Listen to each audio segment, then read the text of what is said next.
Film joker की कहानी ऐसे शहर से शुरू होती है जहां निचले और ऊपरी तबके के लोग एक साथ रहते हैं। अमीर लोग गरीबों को स्वीकार नहीं करते। उनका जीवन स्तर ऊंचा है और वे गरीबों को नीची नज़र से देखते हैं। यह फिल्म इस शहर में रहने वाले किरदार ऑर्थर पर केंद्रित है। वह अपनी माँ के साथ रहता था। उसे कॉमेडी बहुत पसंद थी और वह एक दिन एक महान कॉमेडियन बनना चाहता था। उसका आदर्श एक होस्ट था जो एक लोकप्रिय कॉमेडी शो चलाता था।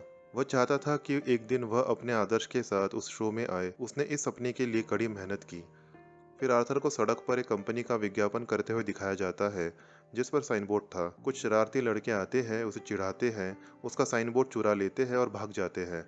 आर्थर जोकर की पोशाक पहने हुए उसे वापस लेने के लिए बच्चों के पीछे भागता है। बच्चे उसका पीछा करते हैं और फिर साइन बोर्ड से उसके चेहरे पर वार करते हैं, उसे तोड़ देते हैं और उसे बुरी तरह पीटते हैं। निराश होकर वह अपने एम्प्लॉयर के पास जाता है और बताता है कि क्या हुआ, लेकिन उसका एम्प्लॉयर उसे डांटता है और उस पर झूठ बोलने का आरोप लगाता है। वह आर्थर से यह भी कहता है कि वह उसे पैसे नहीं देगा। आत्मविश्वास की कमी के कारण आर्थर अपना बचाव नहीं कर पाता। निराश होकर आर्थर यह सोचते हुए चला जाता है, क्या मैं इतना अयोग्य हूँ कि कोई मुझ पर विश्वास नहीं करता। जब वह घर लौटता है तो वह अकेले नाचने लगता है। यह स्पष्ट है कि वह शारीरिक रूप से कमजोर है। अगले दिन वह एक सहकर्मी को घटना के बारे में बताता है और सहकर्मी सहानुभूति जताते हुए आर्थर के शुरुआती इनकार के बावजूद उसे आत्मरक्षा के लिए एक बंदूक थमा देता है। बस से घर लौटते समय आर्थर अपने सामने बैठे एक छोटे लड़के का मनोरंजन करता है। बच्चा हंसता है लेकिन उसकी माँ आर्थर को डांटती है। उसे कहती है कि उन्हें अकेला छोड़ दे। आर्थर बेकाबू होकर हंसने लगता है। यह उसके मानसिक विकार का लक्षण है, जिसके कारण वह अनुचित समय पर हंसता है। वह अपनी स्थिति के बारे में बताते हुए माँ को एक कार्ड थमाता है। घर पर वह अपनी दवा लेता है, जो वह वित्तीय संसाधनों की कमी के कारण सरकारी मेडिकल स्टोर से प्राप्त करता है। एक दिन उसकी मनोचिकित्सक उसकी डायरी देखने लगती है। उस पर एक पंक्ति मिलती है जिसमें लिखा होता है, मैं अपनी जिंदगी जिस तरीके से जी रहा हूँ उस तरह से दुखी होकर मरना नहीं चाहता। बाद में आर्थर की माँ उसे पूछती है कि क्या उसे थॉमस से एक पत्र मिला है, एक अमीर व्यवसायी जिसके बारे में उसे विश्वास है कि वह उसके संघर्षों के बारे में जानने के बाद उनका समर्थन करेगा। आर्थर जवाब देता है कि ऐसा कोई पत्र नहीं आया है। एक दिन घर लौटते समय आर्थर को एक अकेली माँ मिलती है, जिसे वह पसंद करने लगता है। जल्द ही वह दोस्ती कर लेते हैं और आर्थर को आखिरकार एक जुड़ाव महसूस होता है।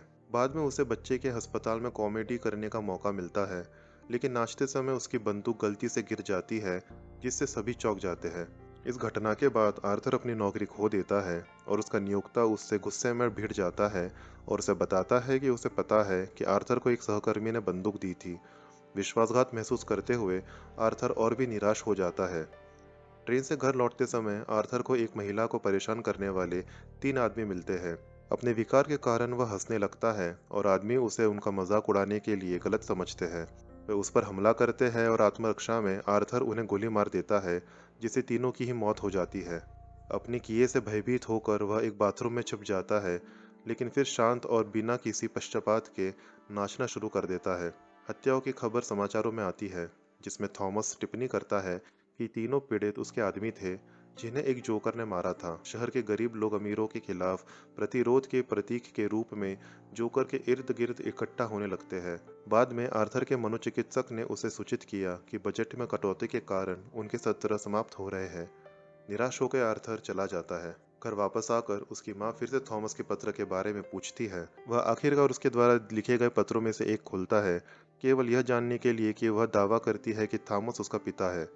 उसका सामना करते हुए वह कबूल करती है कि उसका एक बार थॉमस के साथ रिश्ता था, लेकिन सामाजिक विभाजन के कारण उनका प्यार अधूरा रह गया। सच्चाई जानने के लिए थॉमस आर्थर के घर पहुंचता है, लेकिन उसे वापस कर दिया जाता है और बताया जाता है कि उसकी मां मानसिक रूप से बीमार है। आर्थर हिल जाता है, लेकिन फिर और भी तबाह हो जाता है जब वह अपनी मां को ट्रेन हत्याओं के बारे में पुलिस की पूछताछ के कारण अस्पताल में भर्ती पाता है। उस रात आर्थर के आदर्श ने टेलीविजन पर उसे अजीब तरह से हंसते हुए एक क्लिप दिखाई, जो उसका मजाक उड़ा रही थी। दिल टूट गया और आर्थर को धोखा महसूस हुआ। जवाब खोजने के लिए आर्थर मनोरोग अस्पताल जाता है, जहां उसे पता चलता है कि उसकी मां वास्तव रूप में मानसिक रूप से स्थिर थी और उसने थॉमस के बारे में कहानी गढ़ी थी। गुस्से में वह घर लौटता है। अपनी मां के भ्रम से खुद को मुक्त करने के लिए उसका जीवन समाप्त कर देता है। वह अपना जोकर मेकअप लगाता है, विद्रोह के प्रतीक के रूप में अपनी नई पहचान को अपनाता है। आखिरकार आर्थर अपने आदर्श के शो में जाता है और लाइव प्रसारण के दौरान वह ट्रेन हत्याओं को स्वीकार करता है, समाज के अन्याय के बारे में बड़बड़ाता है। उसका आदर्श इसे टालने की कोशिश करता है, लेकिन आर्थर गुस्से में आकर उसे हवा में गोली मार देता है। आर्थर को गिरफ्तार कर लिया जाता है, फिर भी उसे जोकर के वेशभूषा में लोगों का समर्थन मिलता है, जो उसे एक नायक के रूप में देखते हैं। अंत में आर्थर एक मनोरोग वार्ड में एक मनोचिकित्सक के साथ हंसता हुआ दिखाई देता है, जो पूछता है कि वह क्यों हंस रहा है। वह जवाब देता है, तुम नहीं समझोगे। खून के निशान छोड़ते हुए वह चला जाता है। कहानी समाप्त हो जाती है।